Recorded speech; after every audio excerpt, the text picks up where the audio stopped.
મારું નામ પરમાર દેવીસા છે।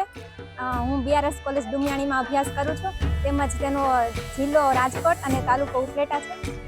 અમે આજે રાજકોટ સૌરાષ્ટ્ર યુનિવર્સિટીએ આવ્યા છે અને આ 53મો યુવક મહોત્સવ છે, જેનું નામ છે સિંદૂર યુવક મહોત્સવ। અમે આજે અહીંયા પ્રાચીન રાસ કરવા માટે આવ્યા છે અને રાસના શબ્દો છે ઢોલા રાણા પાંદડાની સો। આ અમારો ટ્રેડિશનલ ડ્રેસ છે, તેમજ અમે આ જે કોસ્ટ્યુમ પહેરેલો છે એ ટ્રેડિશનલ છે અને ઓર્નામેન્ટ છે, આને કહેવાય છે રજવાડી હાર, આને કહેવાય છે સુડલો, આને કહેવાય છે વેઢલા, આને કહેવાય છે પાંદડી ને આને કહેવાય છે કાચલી। અંદાજે સર આ તો 7 તોલાનું હશે, પણ અમે તો આનાથી પણ વધારે તોલાના ઘરેણા પહેરીએ છીએ। ના સર, અમે તો આનાથી ટેવાયેલા છીએ। અમે 1 યર 1 વર્ષની પ્રેક્ટિસ કરેલી છે, તેમજ અમે ગઈ વખતે પણ સર અમે અહીંયા ભાગ લીધો હતો, પણ નંબર નથી આવ્યો। પણ આ વખતે અમને એવું છે કે કદાચ અમારો નંબર આવી જ જશે। અમારા સરનું પણ સર આમાં બહુ જ યોગદાન છે, તેમજ એ અમારા પ્રોફેસર છે, બાગાયતના બેસ્ટ પ્રોફેસર છે।